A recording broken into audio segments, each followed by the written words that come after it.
100 বছর গণতন্ত্র যেখানে শুরু হয়েছে, যেখানে আব্রাহাম লিঙ্কনের শুরু, সেখানে রিপোর্ট প্রতি সেকেন্ডে 3 জন নারী ধর্ষণের শিকার হইতেছে। ওই গণতন্ত্র তোমাকে মুক্তি দিবে? 1200 বছরের এক খেলাফতের ইতিহাস তোমার সামনে রাখা আছে, তুমি ওইটাকে ছুঁড়ে পালাই দিছো। তো এখন যাবে, এখন যেই শক্তিশালী ইসলামী দলগুলো সবাই এক হয়েছে না, নামে ইসলামী আর কি। আমাদের কনফ্লিক্ট একটা জায়গায়, ভাই মন্দের ভালো আমরাও বলি, এরা যে একসাথে হয়েছে এগুলো কি মন্দের ভালো আমরাও বলি, কিন্তু যেহেতু পরিপূর্ণ ইসলাম নয়, আপনারা ইসলামটাকে মাইনাস করেন, আর কোনো আপত্তি নেই। কিন্তু ইসলাম শব্দ দিলে তখন আপনি ইসলামের জন্য আলাদা স্পেস রাখতে হবে। আলেম এটা একটা ব্র্যান্ড, আলেম এটা একটা কি ব্র্যান্ড। আলেম কারো দলের কাছে যেতে হবে না, কোন নেতা আলেমকে যে বলতে হবে না আপনি এটা করেন ওটা করেন। আলেম একটা ব্র্যান্ড, আলেমকে নির্বাচিত করছেন রাসূল, মসনদ এটাই হচ্ছে সংসদ, এখান থেকে কথা বলবে, সমাজে বাস্তবায়ন হবে।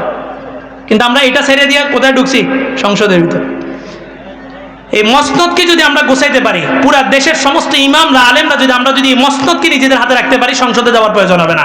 আর এই মসনদকে হাতছাড়া করে দিয়ে সমস্ত আলেম একসাথে মসনদে গেল, সংসদে গেলেও কি কায়েম হবে না? ইসলাম কায়েম হবে না। সংসদে যাওয়ার পরেই কি ইসলাম প্রতিষ্ঠা হয়ে যাবে, নাকি জনগণের আন্দোলন লাগবে? জনগণের ভিতরে একটা সেন্টিমেন্ট তৈরি করতে হবে যে আমরা এই আইনটা পাশ করতে চাইতেছি, ওই আইনটা পাশ করতে চাইতেছি। তখন জনগণ সবাই একসাথে হবে, একসাথে একটা আন্দোলন করবে, তারপরে যে আইন পাশ হবে। 4 জোটের আমলে যখন ওনাদের কিছু লোক ক্ষমতায় ছিল, তখন আমাদের ওলামায়ে কেরাম, কওমি মাদ্রাসার ওলামায়ে কেরাম বলছিলেন যে আপনারা মওদুদিবাদের এই কাদিয়ানীদেরকে কাফের ঘোষণা করেন রাষ্ট্রীয়ভাবে। তখন ওনারা বলছিলেন যে আমরা মাত্র 3-4 জন আলেম, আমরা মাত্র 3-4 জন আসছি, আপনারা সেন্টিমেন্ট তৈরি করেন, আমরা কাফের ঘোষণা দিয়ে দিব। তো জনগণের সেন্টিমেন্ট তৈরি করেই যদি সংসদে আইন পাশ করতে হয়, সংসদে যাওয়ার দরকারটা কি বেটা? জনগণের সেন্টিমেন্ট তো এখান থেকে তৈরি হবে। এই সেন্টিমেন্ট তৈরি করতে কি সংসদে যাওয়া লাগবে? এখন ক্ষমতায় যাওয়ার আগে আমরা সবচেয়ে শক্তিশালী, ক্ষমতায় যাওয়ার পরে কি এই শক্তি আমাদের থাকবে? থাকবে না।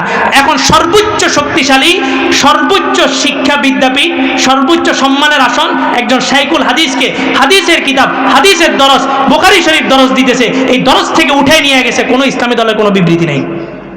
এরা সংসদে যে আমাদের জন্য কাজ করবে?